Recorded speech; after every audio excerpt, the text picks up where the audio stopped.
All right, good afternoon, good evening, good morning, wherever you are in the world. Hope you all are enjoying the conference so far. My name is Eric Shupps. In the next 50 minutes, we'll be looking at a beginner's guide to creating custom connectors for Power Apps and Power Automate. If you don't know about this already, and I'm sure you do because you've probably heard it 100 times by now, the SharePoint conference is on for next spring in Las Vegas. So we hope to see you all there. And of course, more information available at the SharePoint conference website. You can go there and get all the dates and specifics and whatnot for next year's event. A big thank you to our sponsors. We can't do this without them. There's a lot of things going on at the moment, and we're really appreciative that these folks have joined up to support this rather unique effort for making this conference happen.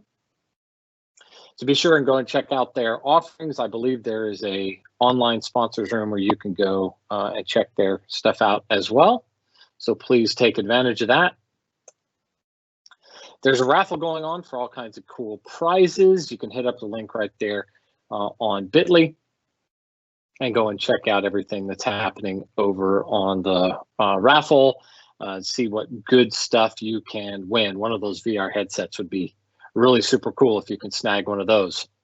So be sure to head on over to the link and register for the raffle.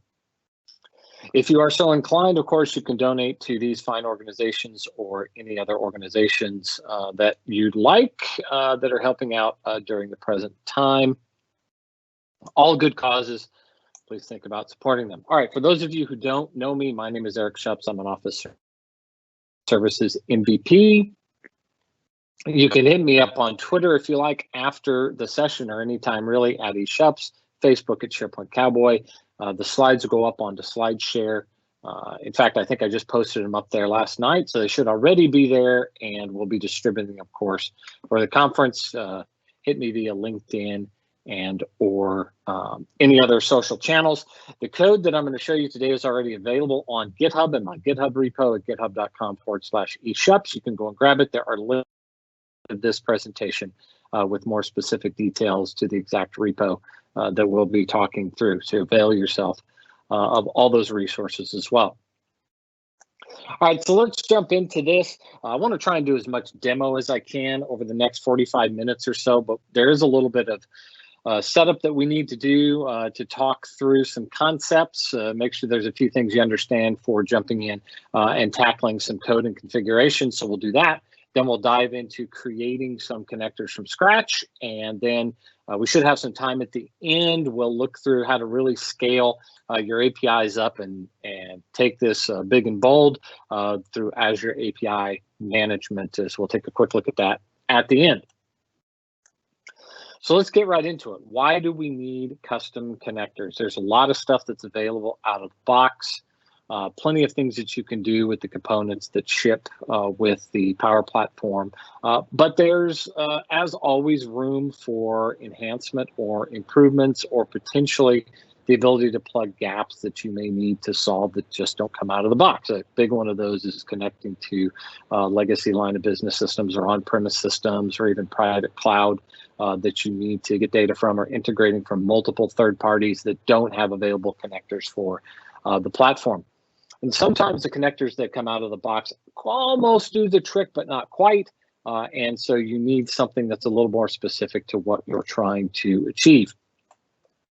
So in that case, you can create your own. Let's not forget, of course, about cost. Many of the connectors you may want to use are premium connectors, and that may not fit your budget or the way that you're licensed. So you may need to roll your own to get around some budgetary limitations, or potentially you could do them cheaper than what a third-party vendor is offering. So there's lots of reasons to create these, and they're not really all that difficult. Going to create one from scratch. Once you understand the basic concepts, it's pretty straightforward.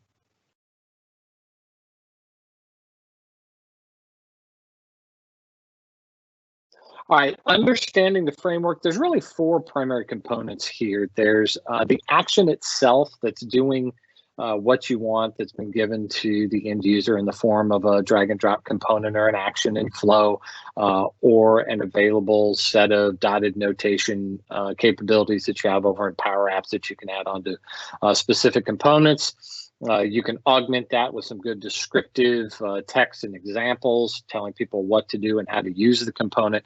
That's the front end piece. The back end piece is the complexity of actually building your API, creating your definition out, getting everything put together exactly the way you want to present it to the user. And all of that is just to invoke your endpoint APIs, which are RESTful services that you've created that live somewhere in the cloud or in one of your line of business systems. Creating the definition is comprised of 5 components. A couple of these are optional, but the primary things that you're going to need are the information section, telling the user what this thing is, what it does, defining what endpoints it's going to connect to, what basic paths it's going to follow. Is it going to use HTTP or HTTPS? And what are those input-output formats going to be? The real meat and potatoes is in the actions themselves. This is where you define what input I'm going to take, what I'm going to do with it when I get it, what kind of response I'm going to send back to the user, both success and fail. Are there any headers that are required that need to be included? What HTTP verb are you using, et cetera, et cetera.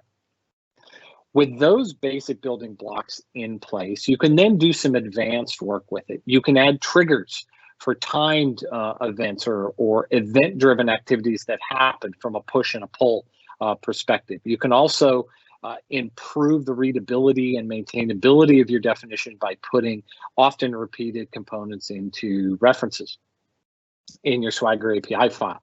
And then finally, there's a set of policies you define to make things easier for dynamic runtime substitution of variables, for example, or picking up things from the current environment that the user is working in. So there's a number of policies that you can create. So let's look at each one of these briefly, and then we'll dig down into the examples when we start building it. The information section is really at the beginning. It's the first step in the wizard. Understand that behind the wizard that's in the UI of building a custom connector is really an Open API 2.0 specification document known as Swagger. There's 3 versions now of Open API. They're up to Open API 3.0 now. The syntax is slightly different from 2.0. When we talk about the spec for custom connectors, we're talking about the more widely adopted 2.0 or colloquially known as the Swagger version. This is a JSON or a YAML file that describes everything that's happening in your custom connector. In fact, your custom connector is nothing more than a Swagger definition file. And at the beginning of this file, you have some descriptive content, the title, version, description, what host you're going to be connecting to, scheme and base path. Some of this information can be modified dynamically by policies that you create as part of the connector. Things that have to be defined and can't be changed are things like the security definition. How are users going to invoke your connector in a secure manner? Is it just open to everybody with basic authentication? Are you using an API key, which is sort of the standard methodology because it's really simple? Are you doing something more complex along the lines of client IDs and secrets with OAuth 2.0? All 4 are available to you. You have to specify which one that you're using in the definition. And then once it's published, you can't change it. Or if you do change it, you're publishing a new version of the connector that would use a different authorization mechanism.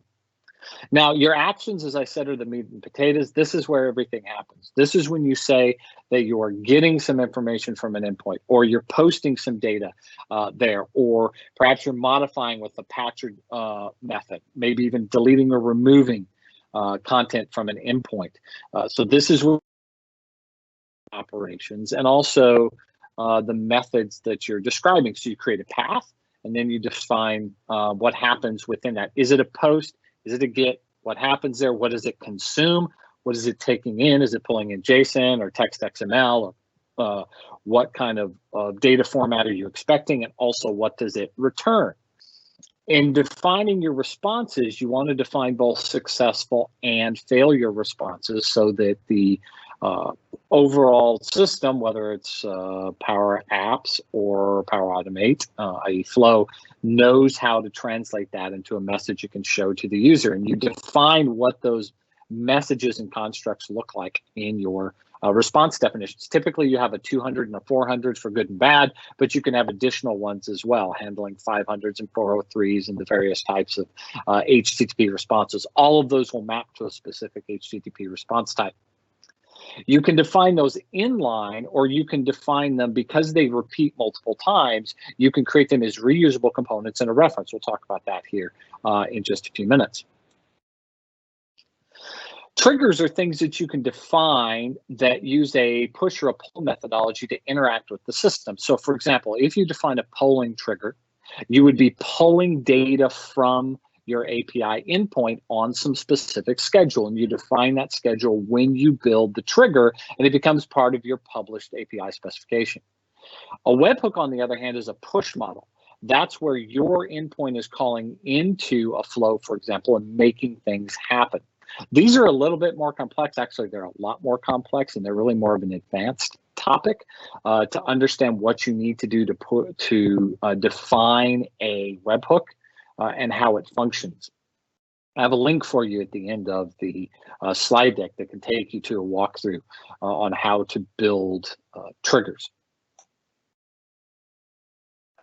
References you'll actually use more than you might think at first, especially if you're building out multiple endpoint connections or actions in your specification. This is where you take things like your common string response and you collapse it into a definition and you reuse it over and over and over. There's a ref tag, hash ref, that you can use in your definition to refer in each one of those individual actions to what this is going to look like. You could see in my example, I've got a very basic string object here that I'm defining that has a value property and has a type and a description and a summary for it as well. Now, take note, if you've done some Swagger definitions before, that Microsoft has some specific additions to that that they can use: XMS summary, XMS visibility. There's several custom tags that they use. Most of your Swagger validators will pass those through. Some don't, but if you use something like Swagger IO, to validate your definition, it should validate using those Microsoft specific tags. They'll mostly be ignored by other systems if they're not supported. Now, policies allow you to do things like variable substitution and modify bits of your specification, like the base URL, for example. This is something that's statically defined in your Swagger definition, but you may want to swap that out. For example, going from a production environment down into test, QA, and dev, if you have multiple tenants, for example, for those, or let's say you have multiple subdivisions, each one has their own tenancy, and you want to have one definition to rule them all, as it were. You can use these predefined policies and tokens within the policies to modify that, as well as things like query strings and converting object types. For example, if you have a collection, you need to convert it to an array and pass it in, or convert numbers to a string. Those kind of things can be done in the policies. So these are pretty handy for doing runtime modification of your definition. Now, all of this is there and in place to support what's actually happening on the back end, and that is your API. Somewhere there's a RESTful web service that is taking these inputs that you've defined in your Swagger definition and outputting them back to the calling system. You can use any RESTful service for this. Obviously, Azure Functions are a great option, but it can be anything that you want. And can interact with the way that you've defined your inputs and parameters in your Swagger definition. We'll take a quick look at how we built our API as an Azure function a little bit later. All right, a few gotchas to be aware of. First off, get familiar with the Swagger way that the files are constructed and the syntax. That would be Open API 2.0 if you're looking for reference material on this stuff, because there's things that aren't available in the API wizard that you'll want to do. For example, there is a placeholder for references in the UI, but you can't actually do that in the UI. You have to drop into your Swagger file to do it. So you'll need to understand how those work, as well as adding advanced things like the summary and visibility tags and whatnot. So become familiar with that and how to validate it. Triggers are an advanced mechanism. I don't recommend starting off with those right away. I would recommend, from a beginning perspective, to get a functional custom connector working first, and then go back and learn how to do triggers, because they're really difficult to debug, especially the webhook triggers. If you want to test your operations, get them to work with enable cores on your API. If you're using Azure Functions, that can be done directly in the function, or in Azure API Management, that can be done at the API or the product level. But you are going to need to enable cores for testing purposes. I already mentioned that the ref tags are done in your Swagger definition. They're not done in the UI, hopefully because there's a placeholder that'll be coming soon. Policies are great. Maybe not to start out with, but you'll definitely want to use these going forward depending on what your API does. Don't get too complicated with your auth to begin with. Go with none or basic auth, or API key is even simpler when you're getting started. That way you can verify that everything is working and functional before you go trying and debugging things like OAuth. That's really going to get you hung up and spun down the rabbit hole. All right, so that's enough talking about it. Let's go look at building a connector from scratch. So I'm going to jump over here into Flow, and your custom connectors are available under the Data tab down here in Custom Connectors. And you can see here that I've got a few that I've created already. We're going to create another one here, and we'll just create it from blank, because we're not very creative. We're developers after all. We'll just call it test number 3. Now this UI gives you the ability to do something you can't do in the Swagger editor, and that is to add an icon and a background color. Seems trivial, but it's actually not, because when users search for an action in Flow, I'm going to show you that in a minute, a whole lot of results come back. So if you can differentiate with your company logo or your brand or whatever here, it makes it easier to see visually in that list of components which one the user wants to pick. Oh, question coming in, is there any way to incorporate OAuth 1 security definitions in the connector? No, there is not. It's OAuth 2 support only. That's what's available. We'll actually see that on the next tab. So if you want to go with something other than OAuth 2, I'd recommend you drop back to the API key method, because OAuth 2 is or OAuth 1 for all intents and purposes is deprecated here. Great question. So we can define our icons. We can give it a name. So this is our super cool custom connector. Now, if you're using an on-premises data gateway, you can tick this box here. There's a handy little link you can go to learn how to implement that to make this connector function. It's not actually part of the specification. It doesn't know anything about the custom connector, or about the on-premises data gateway. The connector doesn't. Pick your scheme, almost always going to be HTTPS, and then give it a host. So we'll give it api.contoso.com and a base URL, which is probably something like API. Now this here is the proper way to input it in your Swagger file. Everything will be relative. So you won't put in https:// in your host value. You will actually put it in as a relative URL. A little bit later in the UI, this becomes confusing because it looks like it's asking for fully qualified URLs. It's not, but that's the way that the example in the UI looks. And we'll see that can trip you up a little bit here.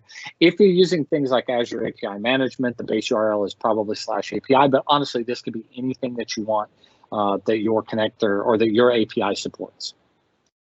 All right, moving on to security, you'll see here that we do only have the 4 options available to us: basic, API key, OAuth, etc. Now we can drop, if we want to drop API key in here, then you would want to set up your parameter label name and location as to what you want these to be. I'm going to skip this for now, but we're going to come back and look at an example to see how we actually implement that in a functional definition that we're going to use in our demo. So stay tuned on that one. We'll come back to it. Now, setting up your actions can be done almost entirely through the UI.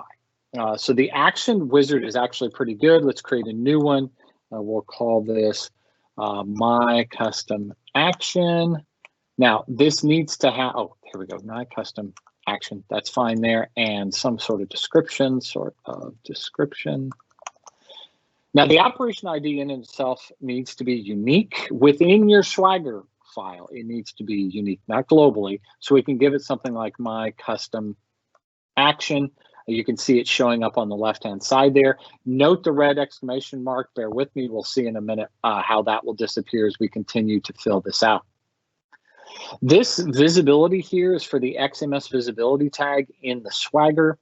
There are 4 options here. None, advanced, internal, and important, which turns things on and off. You can just omit that tag entirely if you want. What this really means is you can publish in a Swagger definition a base set of actions available to users. And then in the UI, in Flow, there's an advanced button you can click that shows more actions. So you can kind of segment your UI, your action availability by using this tag for basic and advanced.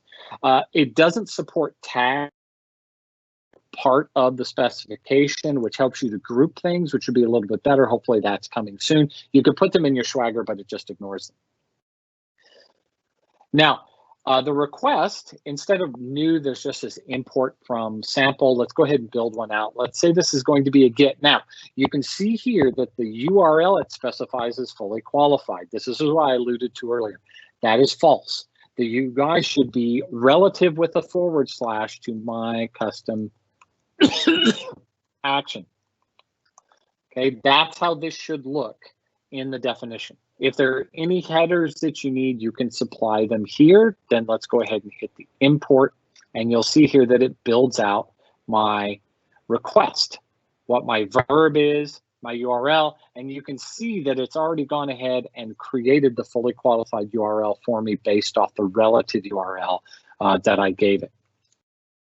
Now, if you need to add some query parameters in here, you can go in and add things like my custom action, ID equal something like that. And we can override it. Now you can see that it shows up here. Unfortunately, there's not a little button here to say add a new query parameter, which is a bit strange. But you can then edit the parameter here and get to more information. So each one of your parameters can have additional information along with things like a default value to show the user what they should be supplying, whether or not it's required, the parameter visibility, and its type, string, integer, number, Boolean, or array. Those are the primitive types that it supports. And where it should be. Now, that is not available here because we already picked the type when we import. As I'm going through here and adding things, that my little red exclamation mark is disappearing over here on the left to tell me that it's starting to look pretty good. Now, if I want to change the way this is structured, I can do that. I can go back to my import from sample here and I can say my custom action. And instead of let's do a post. And instead of a query string parameter, I could, for example, put a body, and it gives you a nice, helpful little example here. So I could say ID, something like that, and import. Note now that it moves from query down. And we can now edit that example, okay? I'm hearing a couple people saying it's still a bit blurry. I think that's the connection. I keep seeing the red mark pop up on Teams in the live event. So I apologize for that. Looks like there's some connectivity issues there. All right, so now that we have a request here, I can define if I want a response. So I can add a default response. We would expect something in a JSON format. So we could do something like this. Here inside of our response, we could import our default response, which it should have done. I know I added it. There we go. Now it's switched over. So there's our response. You can see the value here in the body. And as we go through, it's attempting to validate against the Swagger specification what we're doing. So far, so good. Everything looks great. And then here's the validation down at the bottom. So in theory, we would then move on to the next stage, which is testing. Now, obviously, there's no endpoint at api.contoso.com for us to test. So we can't actually do that. We'll jump over. But before we do, I just want to show you what this looks like in the Swagger editor.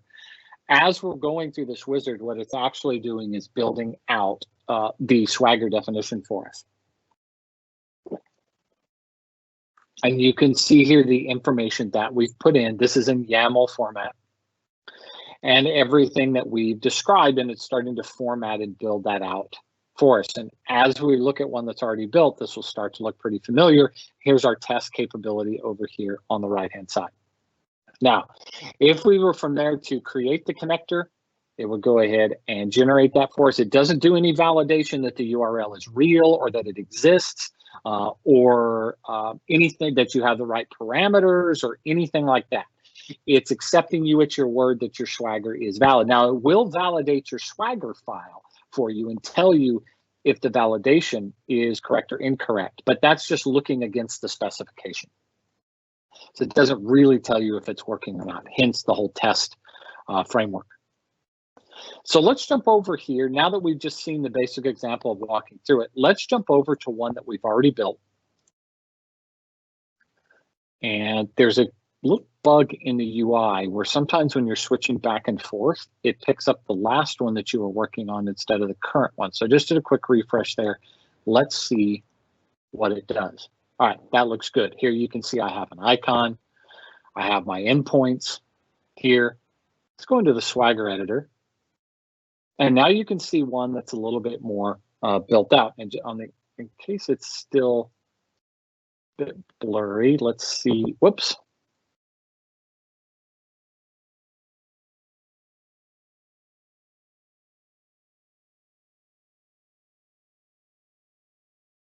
I was going to zoom in and I hit the wrong button and change the spec. Here we go. All right.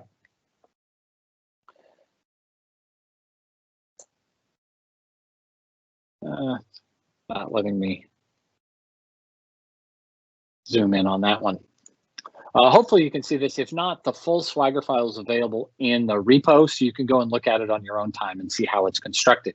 So here is our Swagger definition. You can see our info here. I've defined my security definition, which has my API key, where it is in the header, what the name of it is. Now I'm using Azure API Management for this, which is why we're using this specific header, but it doesn't have to be that.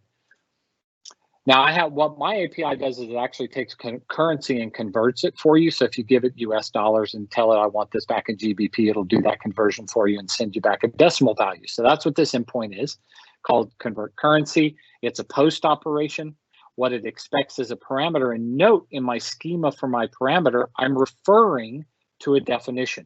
If I scroll down here to my definition, you can see that I have one called currency conversion, and here is that definition. It's an object. It has 3 required elements. Here are its properties: input, source, and target. If there's a summary there and a description, and along with an array for options. So this will present itself as a drop-down value in the UI. As well as providing example. Examples are really helpful because they show the user what they're expected to put in when they interact with your API.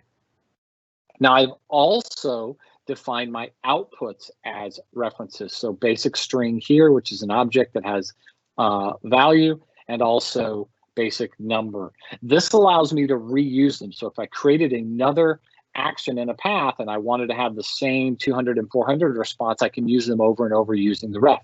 Bear in mind, again, that you can't do this in the UI. It has to be done in your Swagger file. So now that we've got all these pieces together, we can test them against the UI. So what we're going to need here is to first authorize. Now, because we're using an API key, I'm going to jump over into my API. We'll come back here into Azure API Management here in just a moment, but I'm going to go to my subscriptions, grab my API key, and then jump back over into my custom connector and paste that in. Let's authorize that, close. Now it should be testable. So you can see how it looks here, my parameters, what is my input. Here's my example for my input. So I can try it out. It converts my example to an actual post body, right? And execute that. Now, what's usually going to trip you up if you're doing this for the first time is CORS. If you haven't enabled CORS, it's going to fail here. So be sure that you have CORS enabled. You can see here my response code is 200, and I got back a current present value of 137.97. So my API is working, and I can verify that everything is structured correctly. So now that I have these pieces in my component, there's two more things that I need to do. One, I need to establish a connection so that I can use it in my flows and my Power Apps. You can see that I've done that here several times, in fact, because I'm using it in several different places. And if I edit my connection, what it's really looking for here is the API key. Right, so I've already done that in the past, so I can paste that in. Now, the first time you do this in Flow or Power Apps, it will also prompt you to enter that information. Damn fine coconuts indeed. So you don't necessarily have to set it up first, but if you want to make it easier on the users, and especially considering that users may not know what that API key is, then you'll want to set that up here in advance. Now, if I go into my flows, assuming that it takes my clicks, here we go. We have a test flow. I'm going to edit that. And in my flow, you will see my action. Your actions are available here under custom. A lot of things that people are going to do is they're just going to do a search here. So they do something like currency, right? Now, in this particular case, it's not showing up. That's the search engine doing its thing, because if I do convert currency, I should see it. Well, it's in the list there somewhere. If I go over here to, and note the number of results that you get, right? There's a lot of stuff. This is why I said, I know it sounds trivial, but adding that icon is actually very helpful. Let's go over to our custom connectors. Here we can see it right now. And there is my connector. So I can add it as an action into my flow. Let's look at one we've already created. Now you can see my values, my inputs. So here is the value that I've created. Now, if I wanted to have a form this started with, as we'll see in Power Apps, I can put some dynamic content in here. I can pick my source currency. Remember that in our Swagger API, we have an enum that identifies all of these available inputs. So here I can pick from those, and I could convert it to, say, Canadian or British or whatever supported currency we want here. Returning a number. So we might want to show it in a little bit better format and include the currency. So I could do a format here, take my value, which is my return from, again, this is where those icons are helpful, because you can see that it's coming from my custom connector.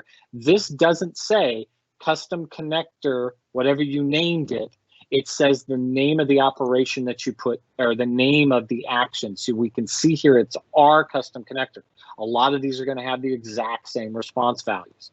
Visually, that helps the user guide them to the right place. We're giving it a format and giving it a locale, and this will convert it for us and give us the right output that we then send in an email, right? Pretty simple.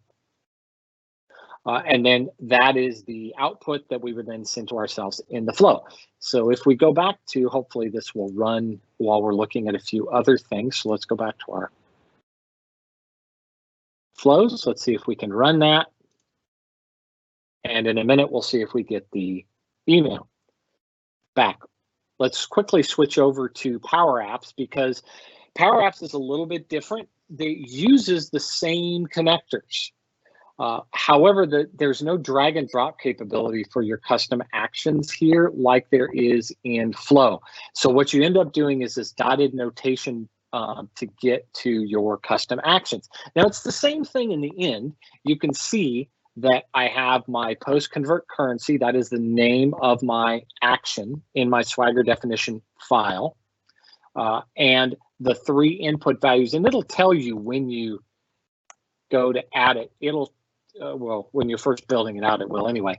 It'll tell you what it's looking for in terms of inputs. So the little help things will tell you it's looking for 3 inputs and what they are, string, number, what have you, whatever you've defined.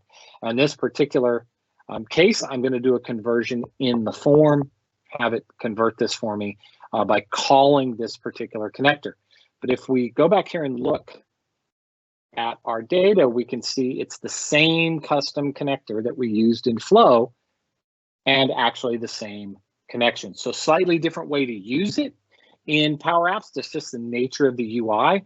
But at the end of the day, you get to the same result. Right? So if we were to run this, we would see I can put in an amount, right? Convert to US dollars to say Canadian, do a convert, go out and call my API and return, and there's our result returned from our API, okay? Same thing, 2 different ways to implement it. Now, we can also scale this up and out based on whatever mechanism we're using to deploy our API. So this is where we get a little bit fancy with building out our APIs. Of course, you can do all this manually. Doesn't mean you have to use something like Azure API Management, but since we're using Azure Functions, thought we'd go ahead and look at that. But before we do, real quickly, we're just going to look at what the code does for anyone who's curious about the actual code in this connector. It's an Azure function. It's actually really basic. It takes in a get or a post. I define the route here. This corresponds to my Swagger definition. And then I just parse my inputs, whether it's in a get or whether it's in the body from a post.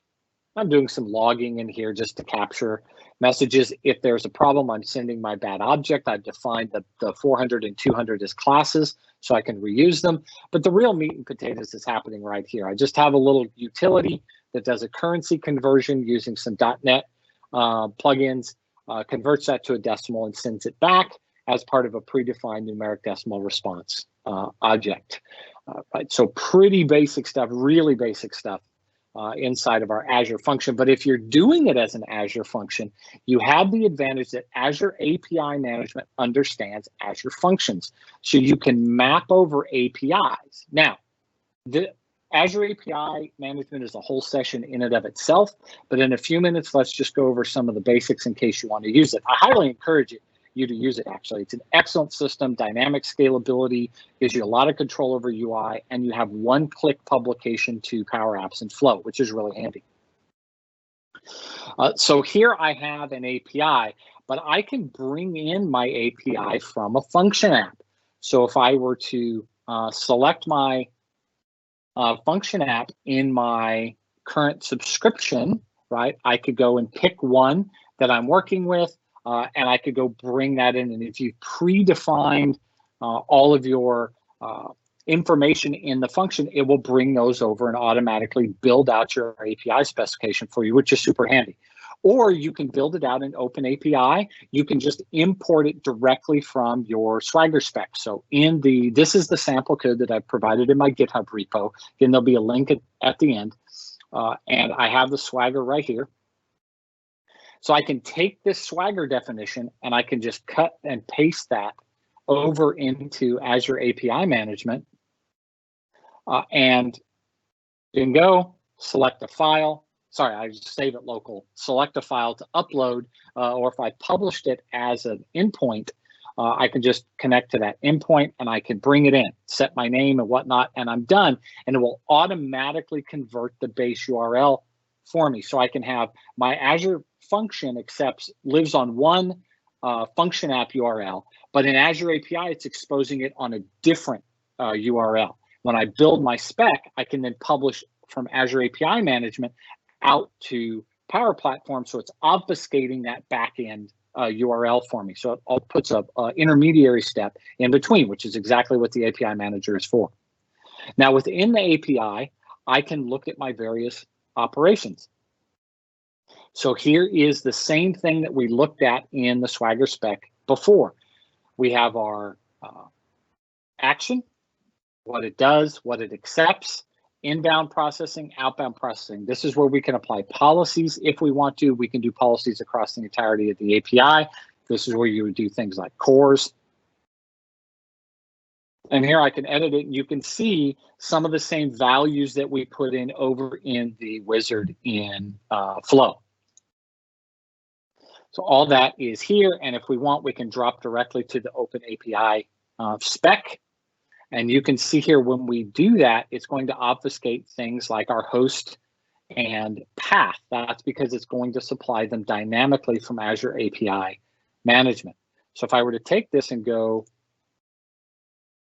here and export, check this button out over on the right, Power Apps and Power Automates. You can push it directly from Azure API Management over into Power Apps and be done. As long as everything's in the same subscription and tenant, it just works and works great. Then you just go over, add your icon and your background color over in Flow, and now you have it available directly within that system that you push directly from API. Now, you don't have to do that, of course. You can publish it out as an open API spec. Because API management is agnostic, it doesn't care what system you're connecting to. You also have the ability to publish it out in YAML and JSON from the Open API 3 specification, or pump it out in XML for a WSDL. There's a few things to know when setting up Azure API Management if you're doing this for the first time. The most important is what option that you select for your API management instance. There's 4 different ones when you're creating a new API management. This is worth knowing if you're going to go over and try this. So if I go to create a new API management and create one, it's really important that you know what pricing tier you're on. The basic tier, or the consumption tier, sorry, the type, is it not asking test? Let me just do this real quick.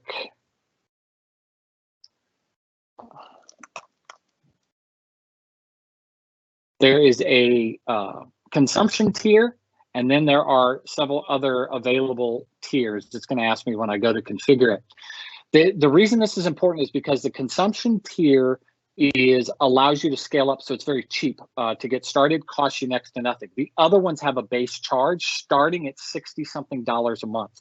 So it's important to understand which one that you're choosing when you pick it. However, if you want to use the developer portal, which is a predefined portal that allows people to go and sign up, they can use Azure AD credentials, they can look at your APIs, they can test them, they can subscribe to your APIs. If you want to monetize this, you can create products and do pricing and whatnot. If you want all of that pre-bundled into a portal, then you need to pick one of the paid tiers for your API management. I'm not sure if it allows me to change after the fact. I don't think it does. I think you have to delete it and create a new one in order to change the tier, which is important because if you see examples for the developer portal and you're looking and it's missing and you can't get to it, it's because you chose the consumption tier. Also, some of those are only available in specific regions, so make sure you pick the right region that you want when you're deploying this, or it won't be available to you. So from that creation screen, you need to pick the right one.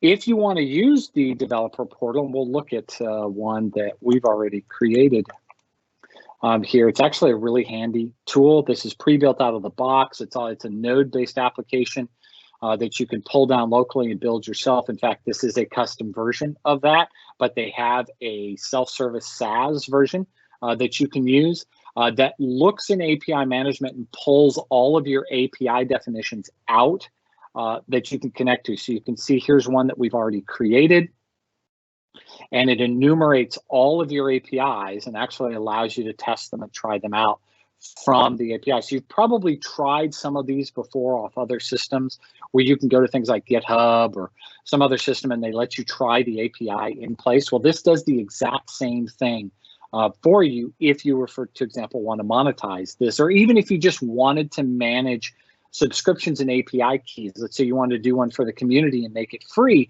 You can still use this. You don't have to charge for these.